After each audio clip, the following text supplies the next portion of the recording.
porokaramu waraltaki man Original Pacific Islander Task Force and a radio bulundong to San Francisco, the Kotik Kenta Patamay. Yani bula vinaka me wakaua wakarita katikania na nondai wasiningo na wata me wakaiwi toko ni tiko kina na Regional Pacific Islander Task Force ngo na isongo kartondo ngumatua taka na kena mai waka lele di tiko aniwi kianda na itukutuku iso me baleta na nondambula ke na wetambana tali so karauni nda buke tiko kina waka mimbio kenda na sa ngole mai na we matenitu waka Pacific iso nda sa mai waka tiko Amerika na Regional Pacific Islander Task Force endo venga ravitiko en tambanongo e California. Ia beranga niu wasea yani si waka matela lai takayani na vika so erto bina katar tongan ravitiko menda na mai ve waseitiko kina nikoa. Au via suretiko munitiko na tiko mai Santa Rosa, vikimdo kede mai San Rafael, Petaluma, Ronald Park, ke rao nindongo leani na Singapore karawa yongo. Nangona na yadho mikina na kena itukutuku matela lai onangai wasea tali tunga yani Gome baleta tunga indo na Health Ministry Fair rato biuta bata tiko na Sonoma Department of Health ke na Regional Pacific Islander Task Force ka bito koni tali tunga kina na Radio Mbulando vata San Francisco wakatalinga kina na vide tiko na songo lotu ka rasama yo katali tunga en daka dua bata kena sangai tunga menda wakararama tiko en na vi ka kedesara membaleta na nondambula ke na vitambane so e rawa ninda mai buki tiko kena wakambimbio kenta sangole mai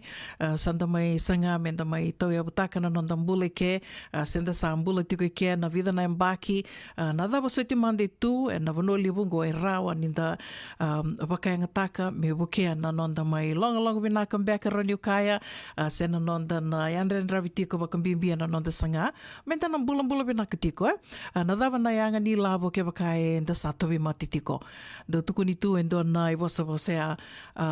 health is wealth, Ke wakai santa na mbada tiko e sana kawalenga ni lavo koia ne mbimbi kina menda na ngaro ni tiko na nonda mbula ena visinga. Kongonea au bia tokarua takatali kina na veisure tira ramba vikimundo mai Sonoma, Santa Rosa, Ronald Park, vikimundo mai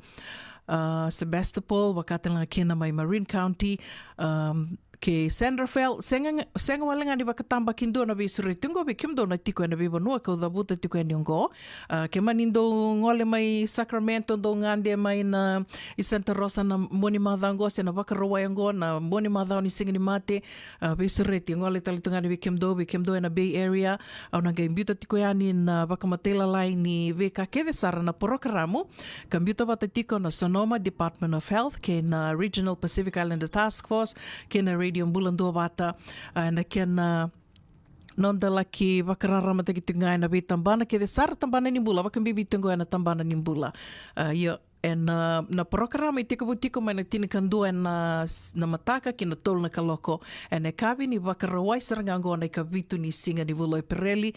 visure tiraramba tuyani se amatinga mai moni na gairongo da kina na kena wakamatela lai na vika ke de sara e rawa ni na laki maro takabata e na singa wakarawai yango na ulutanga ngai rato bina kata me nda mai vital no kina e na kawi ni kua ka usure tikamdo na se amatiko mai na kawi ni kua ke wakai tiko na namando wakana nanu do we wasea talanga mai na veka endo lakaduruma tiko kere do bola mai me rauni na mai wakitabi wate tiko and ulutanga ngo me baleta tiko na e wakatoka i tiko na long COVID-19 vetoko ni tiko and no dia wasiningo ngo na Regional Pacific Islander Task Force na ndongo e wakatoka i tiko na COVID-19 se na long haul COVID-19 arto mbute tiko and non rito website na CDC ni vida tiko na yada e wakayangata ki tiko i ndu tinga na keni mbale e songo na bia wili kamandeani me wakaende ke la tunda ndo rongo da tu wakabalangi ka usana wili ka tinga ni kena babalangi ndu tikongo they're known as post-COVID conditions or long COVID duaya vida tali tiko na yada e rado wakayangata ki tiko kina me waka na long haul COVID ndo tali na post-acute COVID-19 tiko talenga na COVID-2 infection, indo na SARS, o kila ni ke bakainda baka sa mataqali ustan vida na mbaki sa otindo na mate, beito bi maika, bia toto bata toka kina COVID-19 and the kila ke ni sengan indo na ka and mai sotawe no nonda bula tiko nangonongo bikenda to na sa mi bula tiko nangonongo e toto bata kina COVID-19 Yung indua ka da kila anda sa bakila talitunga na vida na mbaki sa otina SARS. SARS, SARS, go bakatoka italitunga na SARS COVID-2 infection. Bakatoka tiko na yadango e na so,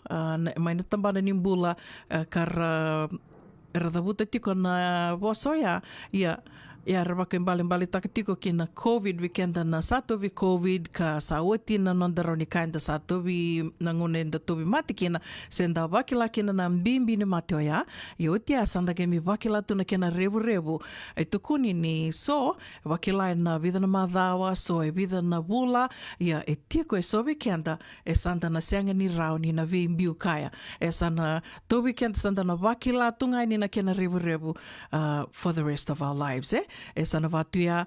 tiko tali na yada wakangata na long-term effects of COVID kindoa na chronic COVID dakila nindoa na mate kenda ngonda sana kila kedi tiko ninda dakadaka na tambana ni bula roni dakanda sami dakadaka na tambana ni bula ninda sami vinga ravitu o kenda bekando so the viwali take o kenda kona unqualified nurses baleta ninda sa ngole mainda mai vinga ravitu veira na tambangase levu sarna kainda mai vulida na nonda mai vinga ravivoli va caregivers ninda sa kilangan dona kainda rongoda ka saba kainga kina chronic kinimbalbalea sana sengani na otirawa sana tubi ko tinga me da sarna na singa sana kadibikina na nonambula when something is chronic koya indo talangan na yada rabakanga takatiko nando nimbula na tambana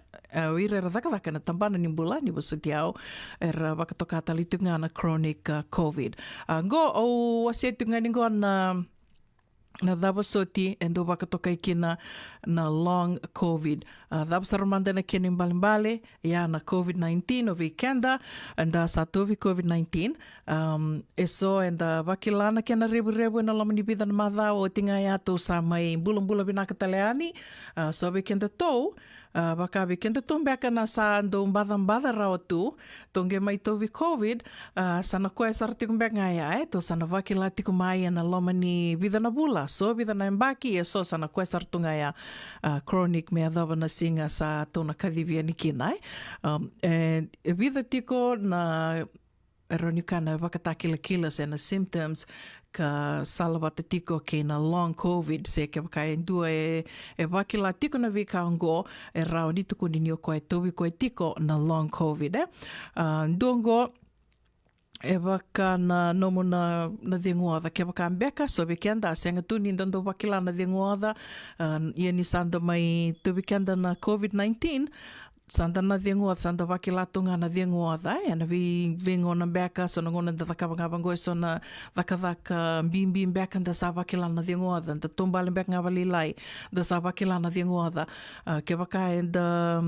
sa lebu beka na yangonda o was tikaningo